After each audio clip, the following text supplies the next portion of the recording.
Hello friends, आज हम discuss करने वाले हैं एचएसजी प्रोसीजर पे। एचएसजी की फुल फॉर्म होती है हिस्टेरोसेल्फिंजियोग्राफी।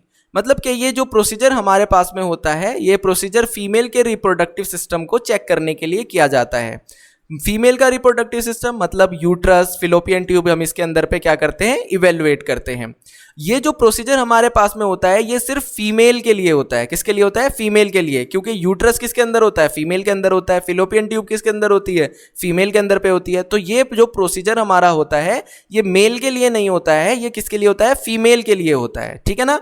तो ये जो प्रोसीजर हमारा है इसके इंडिकेशन क्या है, इसके कॉन्ट्रा इंडिकेशन क्या है, हम इसमें किस तरीके से अपॉइंटमेंट देते हैं प्रोसीजर को करने के लिए, क्या इक्विपमेंट्स हम इसमें यूज करने वाले हैं, कंट्रास्ट मीडिया हमारा क्या होता है और प्रोसीजर किस तरीके से परफॉर्म होता है, ये सारी चीजों को हम इस प्रोसीजर के अंदर पे यहाँ पे डिटेल में डिस्कस करेंगे। ठीक है।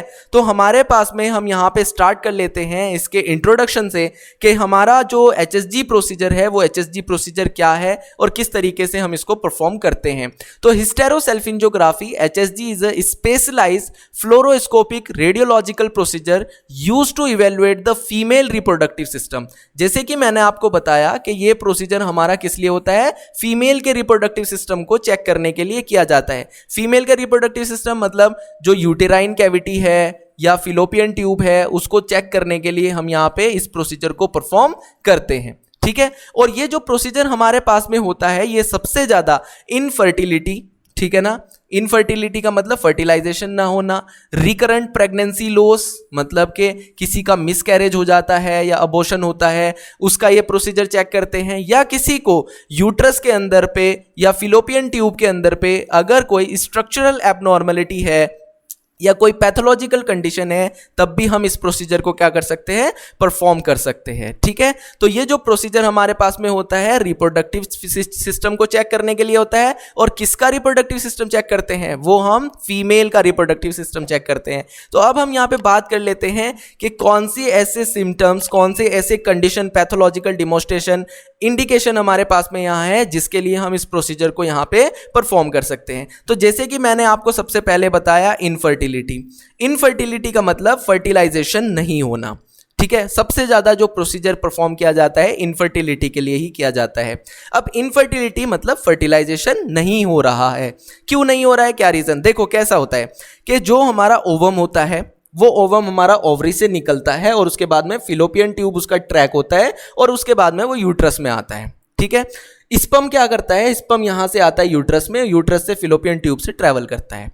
ठीक है ना। तो हमारे पास में क्या है, अगर हमारा जो ओवम है, ठीक है ना, वो हमारा फिलोपियन ट्यूब से होके बाहर ही नहीं आएगा, ठीक है, किसी कंडीशन में अगर वो बाहर ही नहीं आए तो फर्टिलाइजेशन नहीं होगा।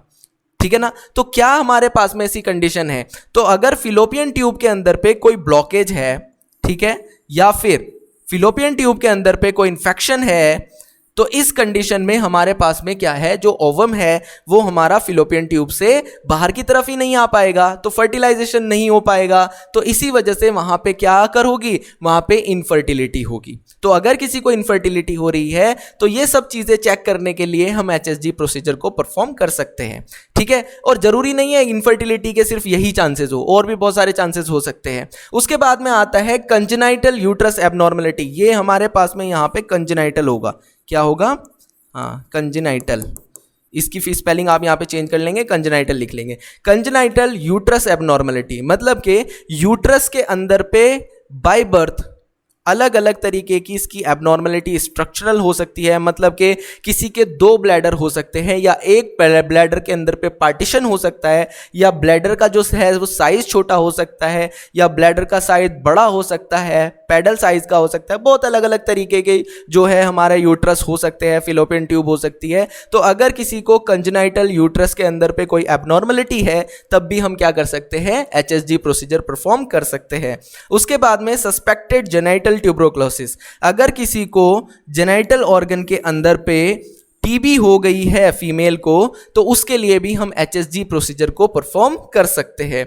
उसके बाद सस्पेक्टेड यूटेराइन फाइब्रॉइड्स, अगर किसी को नॉन कैंसरस सेल यूट्रस के अंदर पे डेवलप हो गए हैं तब भी हम उनको चेक करने के लिए एचएसजी प्रोसीजर को परफॉर्म कर सकते हैं। उसके बाद में डिटर्मिनेशन ऑफ यूटेराइन मैलिग्नेंसी, अगर किसी को यूट्रस के अंदर पे कोई मैलिग्नेंसी मतलब कि हमारे बिनाइन सेल थे वो मैलिग्नेंट हो गए तो उसको देखने के लिए भी हम एचएसजी प्रोसीजर को परफॉर्म कर सकते हैं। सस्पेक्टेड यूटेराइन पॉलिप्स, हमारे यूट्रस के अंदर पे पॉलिप्स हो जाते हैं मतलब कि नॉन कैंसरस सेल ही होते हैं वो इस तरीके से हमारे पास में पॉलिप्स उसके अंदर पे हो जाते हैं, ये भी नॉन कैंसरस सेल है। अगर यहाँ पे हमारे पास में ये किसी को डेवलप हो जाते हैं तो उनको देखने के लिए भी एचएसजी प्रोसीजर परफॉर्म कर सकते हैं। उसके बाद पोस्ट ऑपरेटिव इवैल्यूएशन, अगर किसी का ऑपरेशन हो गया है उसके बाद में जो रिप्रोडक्टिव सिस्टम है इनको चेक करने के लिए भी हम एचएसजी प्रोसीजर को परफॉर्म कर सकते हैं। यहाँ पे पोस्ट ऑपरेटिव का हम पे एक कंडीशन में आपको समझा देता हूँ। आपको पता होगा कि हमारे पास में एक प्रोसीजर होता है जिसको बोला जाता है लिगेशन। पता है आप सबको लिगेशन क्या होता है? लिगेशन का मतलब होता है नसबंदी। इसके अंदर पे क्या होता है कि जो हमारी फिलोपियन ट्यूब होता है या तो इसको कट कर देते हैं या इसको किसी चीज़ से बांध देते हैं, ठीक है। मतलब कि वही सेम कंडीशन, इधर से ओवम बाहर की तरफ ना आए, अगर नहीं आएगा तो फर्टिलाइजेशन नहीं होगा। नसबंदी का आदत सबको पता है नसबंदी क्या होती है। तो पोस्ट ऑपरेटिव अगर किसी का लिगेशन हुआ है तो उसको इवेल्युएट करने के लिए कि हमारे पास में यहाँ से हमारा जो कंट्रास्ट है वो उधर की तरफ लीकेज तो नहीं हो रहा है, तो अगर ऐसी कोई कंडीशन है तो उसको चेक करने के लिए भी एचएसजी प्रोसीजर को यहाँ पे किया जा सकता है। उसको चेक करने के लिए हम इस प्रोसीजर को परफॉर्म कर सकते हैं। उसके बाद में ऐसी कौन सी कंडीशन है जिस कंडीशन में हम इस प्रोसीजर को परफॉर्म नहीं कर सकते, मतलब कि इसके कौन कौन से कॉन्ट्राइंडिकेशन है। तो सबसे पहले आता है प्रेगनेंसी।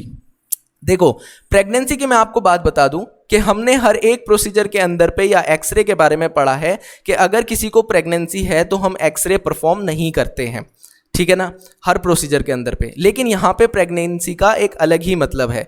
मतलब कि अगर किसी पेशेंट को या किसी फीमेल को प्रेगनेंसी है तो ये प्रोसीजर हमारा होगा ही नहीं, चाहे उसको कोई भी कंडीशन हो, ठीक है। मतलब उसको मान लीजिए कंजेनाइटल एबनॉर्मलिटी है या किसी को पॉलिप्स हो गए हैं, फाइब्रोइड्स हो गया है, तो हम ये प्रोसीजर बिल्कुल भी परफॉर्म नहीं करेंगे। प्रेगनेंसी के अंदर पे ये प्रोसीजर ही हमारा जो है लाइज नहीं करता है, ठीक है। इनफर्टिलिटी तो होगी नहीं क्योंकि उसका प्रेगनेंसी हो गया है, तो अब इनफर्टिलिटी का कोई मतलब ही नहीं बनता क्योंकि प्रेगनेंसी हो गई है। तो ये प्रेगनेंसी होने की वजह से प्रोसीजर हमारा लाइज नहीं करता है, ये एक्सरे वैक्सरे की वजह से नहीं, सिर्फ प्रेगनेंसी ही है हमारे पास में, तो अब ये प्रोसीजर हमारा लाइज नहीं करेगा जब तक प्रेगनेंसी रहेगी, ठीक है। उसके बाद में आता है हाइपर सेंसिटिविटी टू आयोडीन। अगर किसी को आयोडीनेटेड कंट्रास्ट मीडिया से कोई सेंसिटिविटी है तब भी हम इस प्रोसीजर को परफॉर्म नहीं करेंगे। उसके बाद में रिसेंट सर्जरी। रिसेंट सर्जरी का मतलब है कि अगर किसी की 1-2 दिन के अंदर पे या तो सर्विक्स की, वेजाइनल की या यूट्रस की हमारे पास में अगर सर्जरी हुई है तो हम यहाँ पे इस प्रोसीजर को परफॉर्म नहीं करेंगे। रीज़न क्या है कि हम इसके अंदर पे इंस्ट्रूमेंटेशन करने वाले हैं। तो अगर हम यहाँ पे इंस्ट्रूमेंट करेंगे और किसी की सर्जरी हुई है तो वहाँ पे जो स्टिचेस है वो खुलने के चांसेस हो सकते हैं, इंजरी और बढ़ने के चांसेस हो सकते हैं। तो इसी वजह से रिसेंट सर्जरी के अंदर पे हम एचएसजी प्रोसीजर को परफॉर्म नहीं करते हैं। या फिर किसी को सीवियर रीनल और कार्डियक डिजीज है तब भी हम इस प्रोसीजर को परफॉर्म नहीं करते हैं, ठीक है ना। या कार्डियोपल्मोनरी डिजीज अगर किसी को है सीवियर कंडीशन में तब भी हम इस प्रोसीजर को परफॉर्म नहीं करेंगे, ठीक है। उसके बाद में अगर किसी को सर्विक्स के अंदर पे इन्फ्लामेशन है, क्या है, इन्फ्लामेशन है सर्विक्स के अंदर पे, तब भी इस प्रोसीजर को हम क्या नहीं करेंगे, परफॉर्म नहीं करेंगे। या फिर किसी का वेजाइनल डिस्चार्ज होता है। वेजाइनल डिस्चार्ज का मतलब देखो इस वेजाइना से, इस पार्ट से हमारे पास में कोई फ्लूइड का आना, ठीक है, अगर कंटिन्यूटी में आ रहा है तब भी हम इस प्रोसीजर को परफॉर्म नहीं करेंगे। दूसरा, अगर किसी का मेंस्ट्रुअल चल रहा है, मेंस्ट्रुअल साइकिल सबको पता है ना, अगर किसी की मेंस्ट्रुअल साइकिल चल रही है तो उस कंडीशन के अंदर पे और उसके अंदर पे भी हमारे पास में क्या है, जो ब्लीडिंग टाइम हमारा है, ठीक है, अगर ब्लीडिंग टाइम हमारा चल रहा है जो हमारा कितना होता है 1 to 5 डेज का होता है। अगर ये हमारा चल रहा है तो इस कंडीशन में ये प्रोसीजर हमारा नहीं किया जाएगा, मतलब कि कंटिन्यूटी ऑफ वेजाइनल डिस्चार्ज के अंदर पे ये प्रोसीजर हमारा नहीं होगा। ठीक है, तो हमें समझ में आ गया कि एचएसजी प्रोसीजर के जो कॉन्ट्राइंडिकेशन है वो क्या क्या है। अब हम यहाँ पे बात कर लेते हैं कि इसके अंदर पे हम कौन कौन से इक्विपमेंट्स यूज करेंगे। तो इक्विपमेंट्स की अगर बात करें तो फ्लोरोस्कोपी के अंदर पे ये प्रोसीजर हो रहा है, तो फ्लोरोस्कोपी यूनिट हमारे पास में होनी चाहिए। उसके साथ में स्पॉट फिल्म डिवाइस हमारे पास में होना चाहिए। जैसे ही कंट्रास्ट हमारे पास में पहुंचेगा यूट्रस के अंदर, फिलोपियन ट्यूब के अंदर पे हम यहाँ स्पॉट फिल्मिंग करेंगे। उसके बाद में स्पेकुलम हमारे पास में होना चाहिए, ये हमारा स्पेकुलम है। स्पेकुलम हम यहाँ पे यूज करते हैं जो हमारी वेजाइना होती है उसकी ओपनिंग खुले रखने के लिए। ठीक है, उसके बाद में टेनिकुलम फोर्सेप की हमें यहाँ रिक्वायरमेंट होती है। ठीक है, टेनिकुलम फोर्सेप हमारे पास में ये है। ठीक है, ये क्या करता है कि जब हम इसको ओपन करते हैं तो सर्विक्स को खोल के रखने का जो काम करता है या होल्ड करने का जो काम करता है वो टेनिकुलम का होता है। उसके बाद में यहाँ पे कैनुला या फॉलिस कैथेटर हम यहाँ यूज कर सकते हैं। कैनुला हमारे पास में जो यूज होता है वो हमारे पास में सर्विकल कैनुला यहाँ पे यूज करते हैं। ये अलग ही कैनुला आपको दिखाई दे रहा है, ये सिर्फ हमारे पास एचएसजी प्रोसीजर परफॉर्म करने के लिए ही होता है।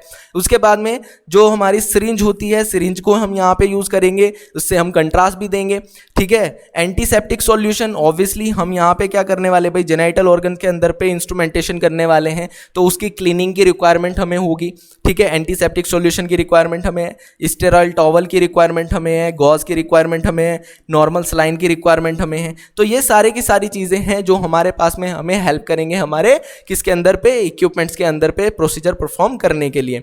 उसके बाद में हमारे पास में यहाँ पे ये हमारा क्रैश कार्ड होता है। क्रैश कार्ड हमारे पास में एक जो है इमरजेंसी आप ट्रे बोल दीजिए या इक्विपमेंट बोल दीजिए जिसके अंदर पे हमारे पास में इमरजेंसी मेडिकेशंस होती है या हमारे पास में जो भी इमरजेंसी के अंदर पे जो इक्विपमेंट्स की रिक्वायरमेंट होती है, जैसे एम्पू हो गया है ना, ये सारी चीज़ों की रिक्वायरमेंट हमें होती है। अगर किसी को कोई रिएक्शन हो गई या इमरजेंसी कंडीशन हमारे पास में हो गई तो इसके अंदर पे वो सारी चीज़ें अवेलेबल होती है जिससे हम क्या कर सकते हैं, अपनी इमरजेंसी को टैकल यहाँ पे कर सकते हैं। तो ये जो इक्विपमेंट्स है, इन इक्विपमेंट्स की रिक्वायरमेंट हमें होती है एचएसजी प्रोसीजर को परफॉर्म करने के लिए।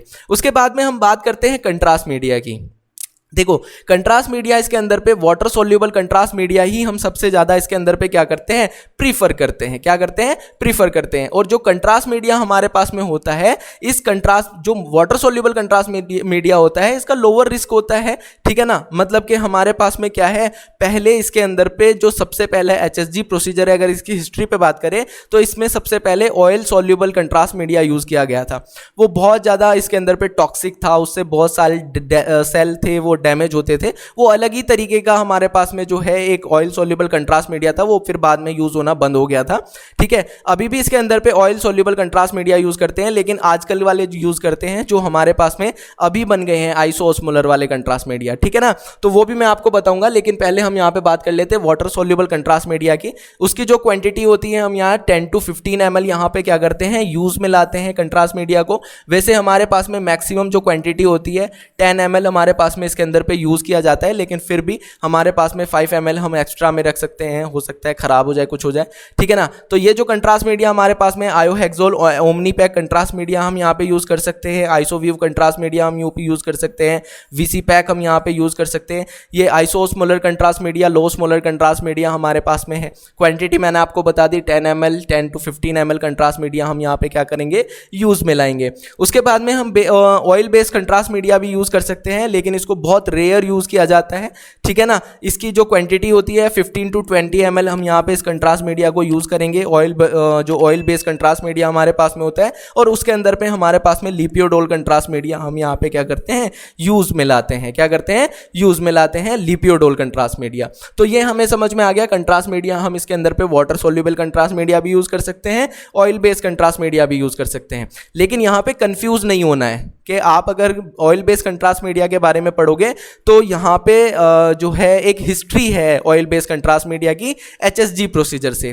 ठीक है ना। पहले पे क्या होता था कि उससे बहुत ज़्यादा रिएक्शन होते थे, वो अलग ही तरीके का हमारा नया बना था उस टाइम पे। शुरू में सबसे पहले उस ऑयल बेस्ड कंट्रास्ट मीडिया से HSG को परफॉर्म किया गया था। उसने जो है फीमेल रिप्रोडक्टिव सिस्टम के बहुत सारे सेल को डेड करना स्टार्ट कर दिया था, तो इसी वजह से वो ऑयल बेस्ड कंट्रास्ट मीडिया यहाँ पे यूज़ होना बंद हो गया था। उसके बाद वाटर सोल्यूबल कंट्रास्ट मीडिया, और ये जो हमारे पास में ये वाला कंट्रास्ट मीडिया है ऑयल बेस्ड कंट्रास्ट मीडिया, ये यहाँ पे बहुत रेयरली यूज़ होता है। सबसे ज़्यादा वाटर सोल्यूबल कंट्रास्ट मीडिया ही सबसे ज़्यादा क्या किया जाता है, प्रीफर किया जाता है। ठीक है, तो कंट्रास्ट मीडिया हमारा हो गया। उसके बाद में अब हम यहाँ पे बात कर लेते हैं अपॉइंटमेंट की। तो ये यहाँ पे हम जो है अपॉइंटमेंट कैसे देते हैं पेशेंट को।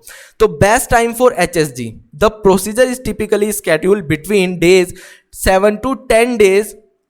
किसके अंदर पे, मेंस्ट्रुअल साइकिल के अंदर पे। देखो यहाँ पे समझो आप, जो फीमेल का मेंस्ट्रुअल साइकिल होता है वो हमारे पास में 28 डेज का होता है। कितना होता है, 28 डेज का ये हमारे पास में होता है। अब इसके अंदर पे क्या होता है, 1 to 5 डेज जो हमारे पास में है वो हमारे पास में कैसे हैं, ये हमारे पास में ब्लीडिंग टाइम होता है। ठीक है, क्या होता है, हाँ ये होता है ब्लीडिंग टाइम। तो इस टाइम के अंदर तो हम नहीं कर सकते, जैसे कि मैंने आपको बताया कॉन्ट्राइंडिकेशन के अंदर पे। तो अब हमारे पास में क्या होता है कि जो बचे हुए दिन हैं हमारे, देखो किसी का 5 भी हो सकता है, 6 भी हो सकता है, तो इसीलिए यहाँ पे लिखा गया है 7 to 10 डेज।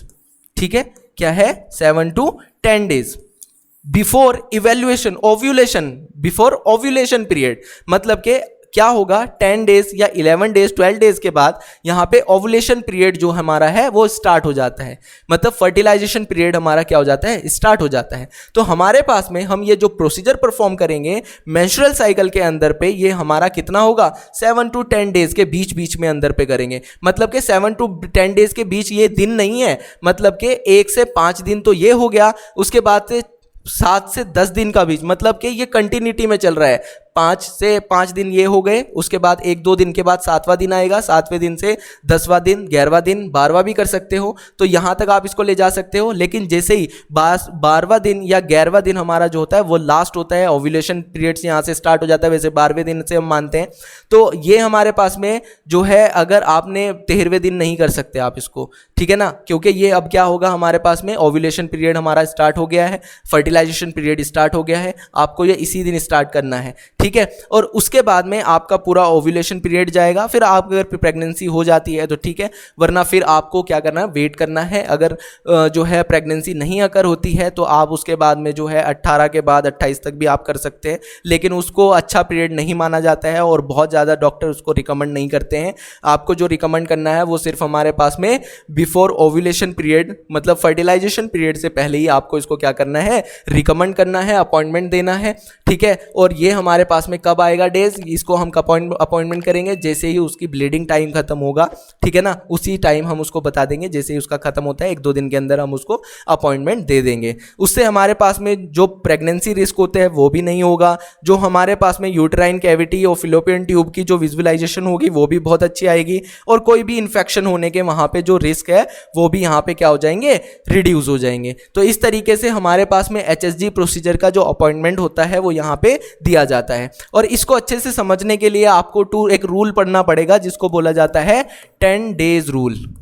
ठीक है ना, हाँ, ये आपको मैं बहुत जल्दी इसकी भी वीडियो बना दूंगा 10 डे रूल्स की, तो ये आपको समझ में आ जाएगा। और उसके अंदर मैं पूरा फिजियोलॉजिकल आपको 10 डे रूल समझा दूंगा कि हमारे पास कब किस फेज़ को क्या कहते हैं, हमारे लिए कब हम एक्सरे कर सकते हैं, कब हम एक्सरे नहीं कर सकते, या हमें LMP पूछनी पड़ती है, वो सारी चीज़ों हमारे पास में यहाँ पे आती है। LMP भी आपको लास्ट मेंस्ट्रुअल साइकिल आपको पता होगा, रेडियोलॉजी में जो काम कर रहे होंगे उन्होंने एक्सरे करने से पहले फीमेल को पूछा होगा आपका LMP बता दीजिए। तो ये सारी चीज़ें हमारी जो है यहाँ पे लाइज करेगी। ठीक है, तो ये हमारे पास में HSG करने के लिए अपॉइंटमेंट यहाँ पे हम देंगे। उसके बाद में आता है हमारे पास में पेशेंट की प्रिपरेशन। पेशेंट को हम कैसे प्रिपेयर करेंगे। सबसे पहले मैंने आपको जैसे कि बताया कि हम कंफर्म करेंगे प्रेगनेंसी स्टेटस। ठीक है, अगर प्रेग्नेंट है तो हमारे पास में ये जो है प्रोसीजर लाइज ही नहीं करेगा, तो हमें इसको भी टेस्ट करने के लिए जो है प्रेगनेंसी टेस्ट करना पड़ता है, कंफर्म करने के लिए कि कहीं हो तो नहीं गई है प्रेगनेंसी। तो अगर, क्योंकि बहुत सारे लोगों को पता भी नहीं चलता है, तो इसी वजह से इसको जो है आपको टेस्ट करना पड़ेगा। उसके बाद में इस प्रोसीजर को करने से पहले आपको अवॉइड सेक्सुअल इंट्रैक्शन को अवॉइड करना पड़ेगा। ठीक है, हम उसको एक्सप्लेन कर देंगे कि आपको जो है सेक्सुअल इंट्रैक्शन नहीं करना है, क्योंकि आपका प्रोसीजर होने होने वाला है। उसके बाद में पेन रिलीफ भी हम पेशेंट को देते थे। आइबुप्रोफेन जो है पेशेंट यहाँ पे क्या करता है, डॉक्टर यहाँ पे पेशेंट को दे देते हैं, जिसके लिए क्या होता है पेशेंट का प्रोसीजर होने से पहले 60 मिनट पहले, मतलब आधे से 1 घंटे से पहले हम पेशेंट को खिला देंगे, जिससे पेशेंट को जो क्रैम्पिंग आती है वो रिड्यूस हो जाती है। ठीक है, तो ये पेन रिलीफ मेडिकेशन हम पेशेंट को दे सकते हैं। उसके बाद में जो पर्सनल हाइजीन है वो पेशेंट को यहाँ पे करना है, मतलब कि जो उसका एरिया है वो एरिया पेशेंट को जो है क्लीन करके आना है। ठीक है ना, उसके अंदर पे कोई डाउचिंग नहीं होनी चाहिए, उसके अंदर पे पेशेंट को कोई भी जो है मेडिकेशंस नहीं डालनी है, टेस्ट से पहले कोई भी मेडिकेशंस वगैरह वहाँ पे नहीं लगा के आनी है। तो इन सारी चीज़ों के लिए हम पेशेंट को यहाँ पे क्या करते हैं, अवेयर कर देते हैं प्रोसीजर को परफॉर्म करने के लिए। मतलब कि ये प्रोसीजर हमारे पास में HSG प्रोसीजर की जो प्रिपरेशन है वो हम इस तरीके से करते हैं, और इसके अलावा कोई स्पेशल जो है प्रिपरेशन की हमें कोई रिक्वायरमेंट नहीं होती है। जैसे हम दूसरे प्रोसीजर के अंदर पे लैक्सेटिव प्रोवाइड करते हैं, या हम जो है लो रेजिड्यूल डाइट के लिए बोलते हैं, या फिर हमारे पास में बाउल के क्लीनिंग के लिए हम बोलते हैं, तो वो सारी प्रिपरेशन की हमें कोई रिक्वायरमेंट नहीं होती है। हमें सिर्फ ये सारी चीज़ें हमें यहाँ पे ध्यान में रखनी है। Confirmation pregnancy status, avoid sexual intercourse, pain relief हम पेशेंट को यहाँ पे दे सकते हैं, जो कि पेशेंट को प्रोसीजर करने से 1 घंटा आधा घंटा पहले खाना है, या पर्सनल हाइजीन के लिए हम यहाँ पे पेशेंट को क्या कहते हैं, बोल देते हैं। तो हमारे पास में ये इस तरीके से हम HSG प्रोसीजर के लिए पेशेंट को क्या करेंगे, प्रिपेयर करेंगे। ठीक है, तो हमारी वीडियो बहुत लंबी हो रही है, इसी वजह से हम इसको 2 पार्ट में करेंगे। तो आज हमने यहाँ पे डिस्कस किया इंडिकेशन, कॉन्ट्रा इंडिकेशन, उसके बाद में हमने इक्विपमेंट्स पे, फिर जो है हमारा अपॉइंटमेंट क्या है, कंट्रास्ट मीडिया क्या है, और पेशेंट क्या है, पेशेंट की प्रिपरेशन क्या है, इन सारी चीज़ों पे हमने यहाँ पे आज डिस्कस किया है। तो नेक्स्ट वीडियो के अंदर पे हम प्रोसीजर की टेक्निक पे डिस्कस करेंगे। तो हमारी आज की वीडियो के अंदर पे इतना ही। Thank you very much. Please subscribe my channel.